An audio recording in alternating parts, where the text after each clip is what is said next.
Olá, bem-vindo à aula de Linhas de Cuidado em Saúde Bucal, elaborada pela doutora Karen Serra Bavaresco e pelo professor Carlos Pius. Linha de cuidado é a imagem pensada para expressar os fluxos assistenciais a fim de atender necessidades de saúde do usuário.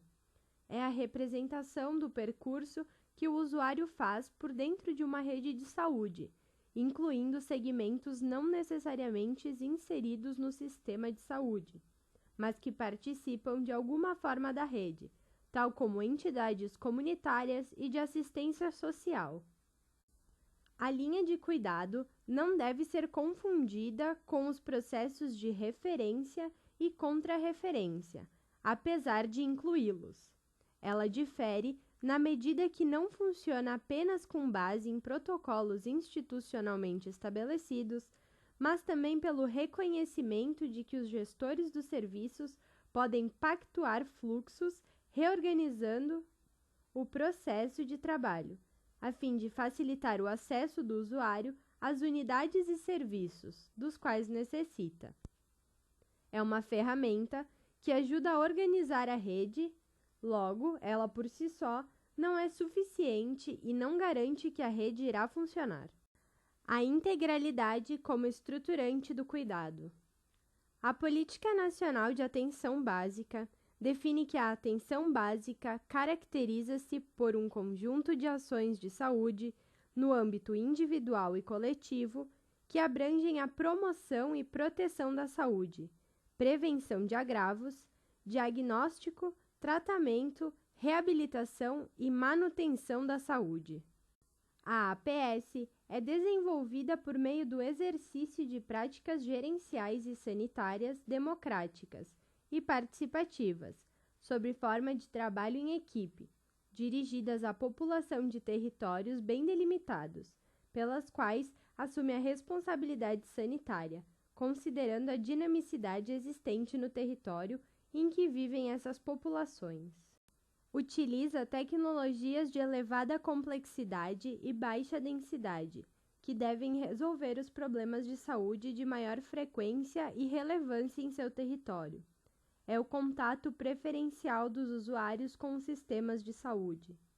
Orienta-se pelos princípios da universalidade, acessibilidade e coordenação, vínculo e continuidade, integralidade, responsabilização, humanização, equidade e participação social. Entendemos a integralidade segundo proposta sistematizada por Takeda. Para a autora, ela seria a capacidade da equipe de saúde em lidar com os problemas de saúde da população, seja resolvendo-os através da forma de um conjunto de serviços dirigidos aos problemas mais frequentes, seja organizando-os para que o paciente receba os serviços que não são da competência da atenção primária. Para a autora, a prática da integralidade só é possível mediante a presença das características únicas da APS: acesso e primeiro contato, longitudinidade, coordenação, orientação comunitária, orientação familiar e competência cultural. Linha de cuidado integral. Surge a partir da incorporação do conceito da integralidade na assistência à saúde.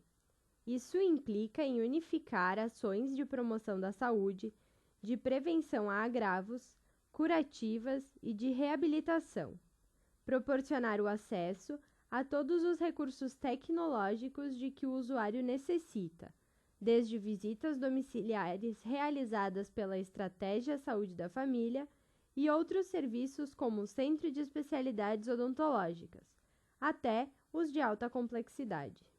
Saúde bucal. As equipes de saúde bucal têm que entender que o conceito de saúde da família não se limita a ver o indivíduo isoladamente. É preciso cuidar da boca, do corpo todo, da vida da pessoa, em todos os seus aspectos, quando a odontologia se incorpora ao PSF. Uma gripe pode ser mais ou menos complicada se você tiver um histórico do paciente. não só clinicamente, como uma hipertensão, mas também se há um desempregado na família. A visão integrada em saúde bucal e a parte médica e de enfermagem, por meio de ações multidisciplinares, é fundamental. Muitas vezes, pedimos mais atenção de uma criança à escovação dos dentes, quando na verdade ela não possui uma escova e muito menos água encanada em sua residência. Conhecendo a família, você conhece também as suas prioridades e a saúde como um todo. Não apenas a saúde bucal. No atendimento a uma criança, não olhamos só a boca. Olhamos também a sua dieta, sondamos se há dinheiro para a comida, piolho na cabeça e qual a situação dos dentes do pai, da mãe, dos irmãos. Modelos de atenção: odontologia sanitária e sistema incremental, odontologia simplificada e odontologia integral, programa Inversão da atenção. Declaração Alma-Ata. Reorganização através da atenção primária. Estratégia de saúde da família. Conjunto de ações, individual ou coletivo, situadas no primeiro nível de atenção dos sistemas de saúde, voltadas para a promoção da saúde, a prevenção de agravos, o diagnóstico, o tratamento, a reabilitação e a manutenção da saúde.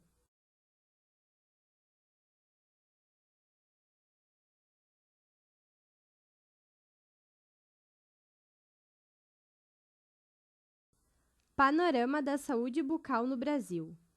A Portaria número 1444, de 2000, regulamentou a incorporação de profissionais de saúde bucal, cirurgião-dentistas, técnicos em saúde bucal e auxiliares de saúde bucal, à equipe mínima da SF, composta por médicos, enfermeiros, técnicos em enfermagem e agentes comunitários de saúde. Artigo 1º. Criar o incentivo de saúde bucal para o financiamento de ações e da inserção de profissionais da saúde bucal no Programa de Saúde da Família. Artigo 2º.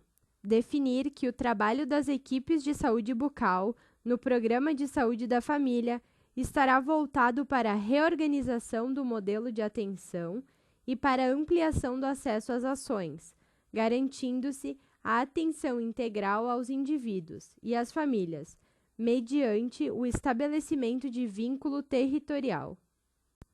Segundo a Política Nacional de Saúde Bucal, a reorientação do modelo de atenção em saúde bucal tem como pressupostos: assumir o compromisso de qualificação da atenção básica, garantindo qualidade e resolutividade, independentemente da estratégia adotada pelo município para sua organização. Assegurar a integralidade nas ações de saúde bucal, articulando o individual com o coletivo, a promoção e a prevenção com o tratamento e a recuperação da saúde da população adscrita, não descuidando da necessária atenção a qualquer cidadão em situação de urgência. Utilizar a epidemiologia e as informações sobre o território para subsidiar o planejamento das ações em saúde.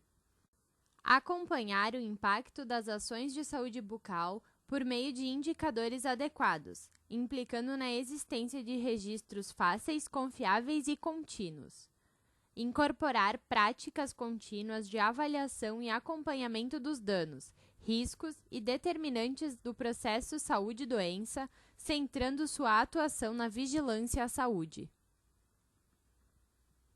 Em relação às ações, as ações de saúde bucal devem se inserir na estratégia planejada pela equipe de saúde numa inter-relação permanente com as demais ações da unidade de saúde. Ações de promoção e proteção de saúde. Esse grupo de ações podem ser desenvolvido pelo sistema de saúde, articulado com outras instituições governamentais, empresas, associações comunitárias e com a população e seus órgãos de representação. Tais ações visam a redução de fatores de risco, que constituem ameaça à saúde das pessoas, podendo provocar-lhes incapacidades e doenças. As ações de proteção à saúde podem ser desenvolvidas no nível individual ou coletivo. Além disso, os procedimentos coletivos são ações educativo-preventivas, realizadas no âmbito das unidades de saúde, trabalho da equipe de saúde junto aos grupos de idosos, hipertensos, diabéticos, gestantes, adolescentes, saúde mental, planejamento familiar e sala de espera. Nos domicílios, grupos de rua, escolas, creches, associações, clube de mães ou outros espaços sociais oferecidos de forma contínua. Ações de recuperação. Esse grupo de ações envolve o diagnóstico e o tratamento de doenças. Ações de reabilitação. Consistem na recuperação parcial ou total das capacidades perdidas como resultado da doença e na reintegração do indivíduo ao seu ambiente social e à sua atividade profissional. Em relação ao Centro de Especialidades Odontológicas, são 853 unidades em funcionamento e mais 100 em fase de construção. Quadruplicou o número de atendimentos especializados de 6 milhões para 25 milhões. No Rio Grande do Sul, temos 20 centros de especialidades odontológicas.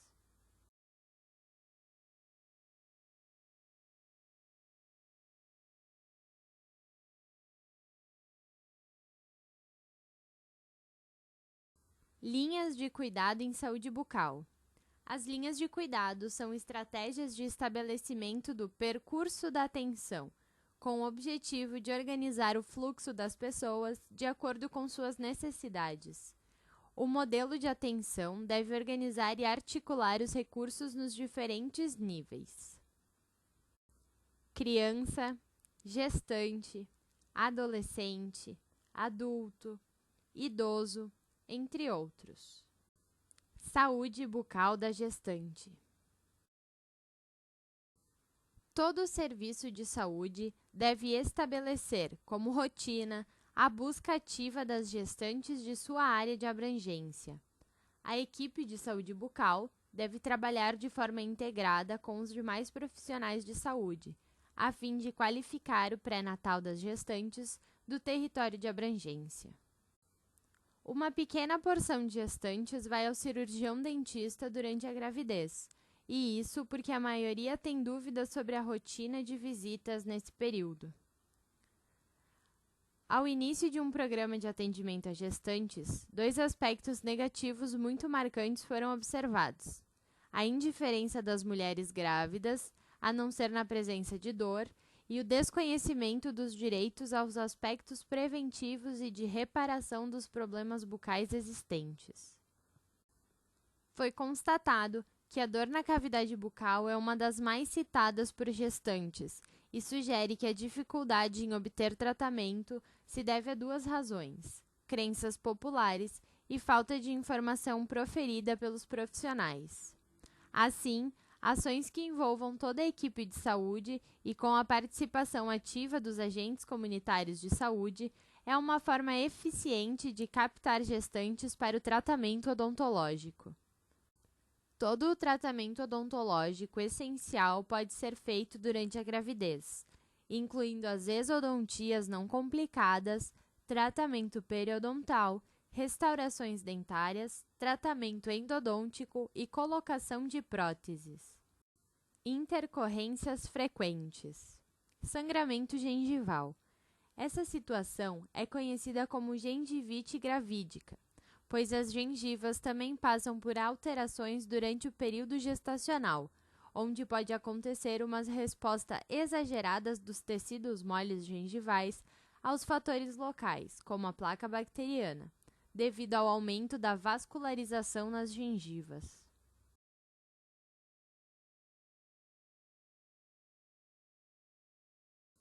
Cárie dentária ou queda de restaurações.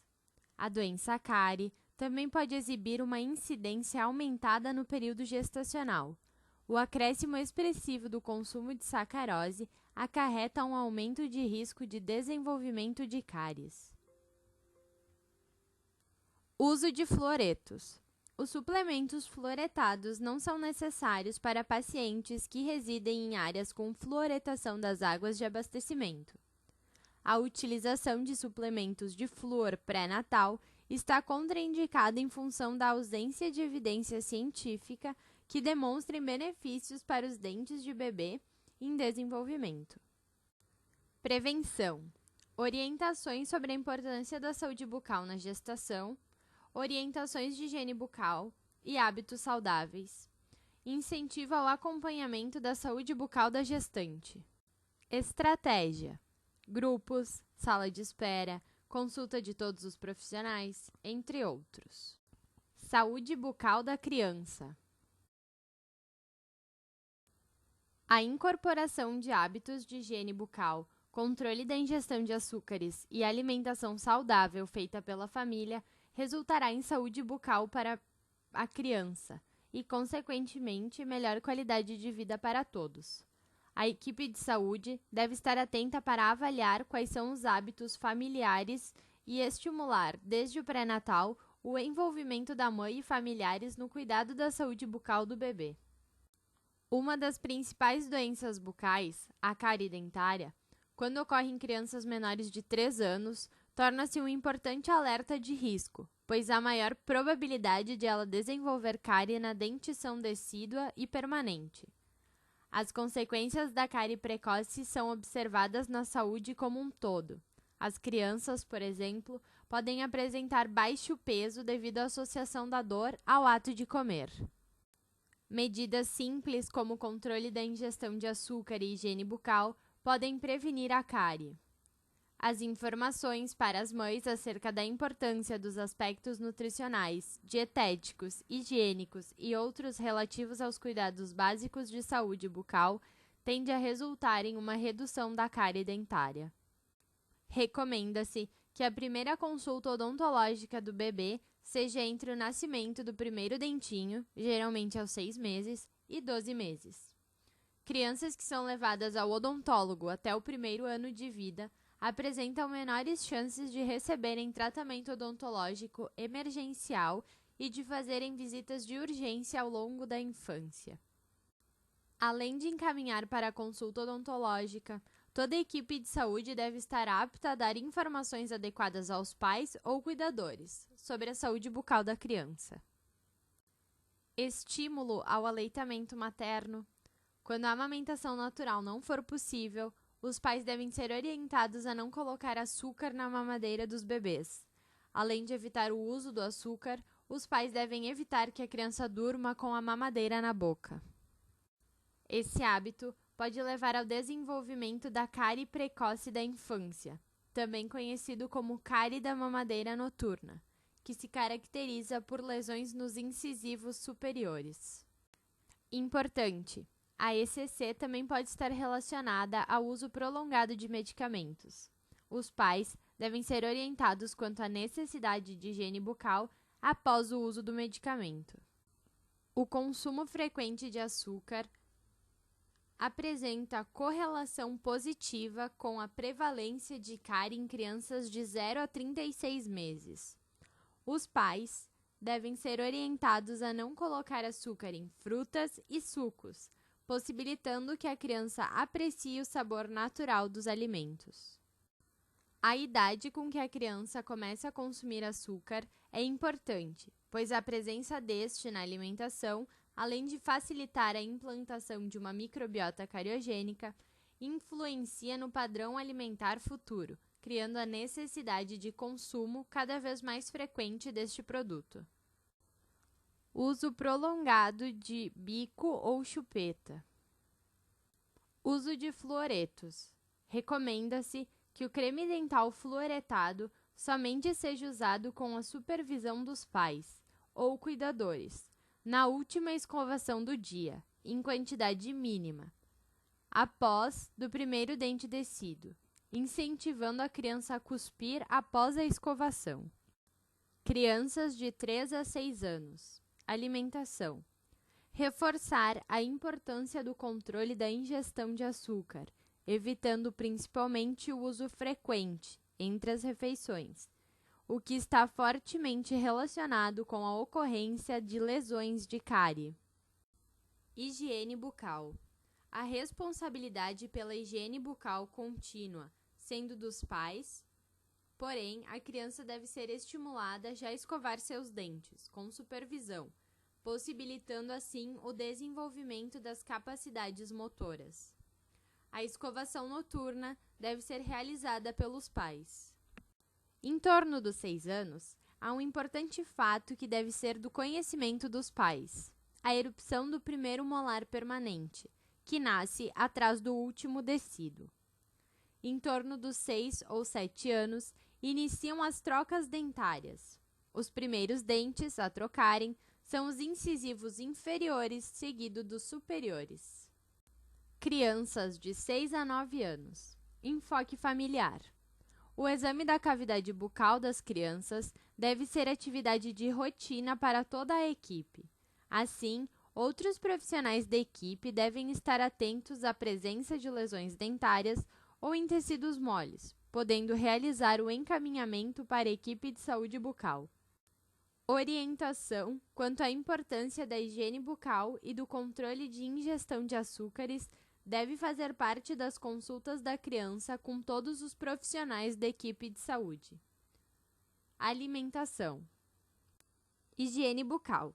A partir dos 6 anos, a criança deve ser estimulada a realizar ela mesma sua higiene bucal, contribuindo para sua autonomia. Os pais devem supervisionar, principalmente a escovação noturna, complementando a escovação feita pela criança. Uso de fluoretos. Uso diário de creme dental fluoretado e uso de fio dental. Traumatismos dentários. Dentição decídua. Muita atenção deve ser dada às lesões traumáticas que afetam as regiões dos lábios, bochechas, língua e palato em crianças menores de 5 anos, devido à suspeita de abuso infantil. Dentição permanente. Em caso de avulsão dos dentes permanentes, tanto a equipe de saúde como os pais podem ter a seguinte conduta: pressionar o local com uma gaze por 5 minutos para reduzir o sangramento, pegar o dente pela coroa e nunca pela raiz, lavar o dente com água, colocar o dente novamente na boca e, caso não consiga recolocá-lo, colocar o dente em um copo com leite ou soro fisiológico. Levar a criança imediatamente ao dentista. Saúde bucal do adolescente. Cárie, doença periodontal, traumatismos dentários e maloclusões. Disfunção temporomandibular é uma doença multifatorial que pode acometer várias faixas etárias, prevalecendo entre 20 e 45 anos. Porém, tem se manifestado com frequência em crianças e adolescentes. As tensões da adolescência ocasionam muitas mudanças fisiológicas, algumas das quais podem ocasionar a disfunção mastigatória e os movimentos parafuncionais. A dor relacionada com esses sinais não é habitual na adolescência e, quando ocorre, é motivo de consulta. A pericoronarite é uma das infecções de maior prevalência na boca, estritamente relacionada com o processo de erupção dos terceiros molares, principalmente os localizados na mandíbula. A superfície oclusal do dente afetado é frequentemente revestida por um tecido gengival denominado opérculo, o qual favorece o acúmulo de alimentos e proliferação bacteriana. Usuários de drogas. A literatura ainda é escassa em relação às lesões estomatológicas em drogaditos. Entretanto, presença de xerostomia, CPOD elevado, bruxismo, perdas dentárias, halitose, doença periodontal e quelite angular são achados frequentes. Além disso, a perda da autoestima e a alteração comportamental também afetam os hábitos de higiene oral, repercutindo negativamente para a saúde bucal deste adolescente. Saúde bucal do adulto. Cárie, doença periodontal e perdas dentárias. disfunção temporomandibular. Abaixo, o questionário para determinar o índice de disfunção temporomandibular. As perguntas, de número 1 até 9, têm como opção de respostas as alternativas sim, às vezes e não. O valor para cada uma é, respectivamente, 10, 5 e 0. Na última pergunta, o paciente forneceu uma nota dentro de uma escala de 0 a 10. Esse valor foi somado ao obtido anteriormente com as perguntas de 1 até 9. Para a análise do valor final, utilizou-se o índice para a determinação do grau de DTM. O índice de 0 a 15 classifica como não portador, de 20 a 40 como portador leve, de 45 a 65 como portador moderado e de 70 a 100 como portador severo. O número de pacientes que apresentou algum grau de DTM foi de 223, correspondendo a 86,7% do total de entrevistas. Destes, 80 eram portadores de DTM leve, 88 portadores de DTM moderada, 55 apresentavam DTM severa e 34 foram classificados como não portadores dessa desordem. Os resultados mostram uma correlação significativa entre a presença de DTM e ansiedade e depressão. Além disso, no presente estudo, não foi encontrada diferença significativa entre o sexo e a severidade de DTM.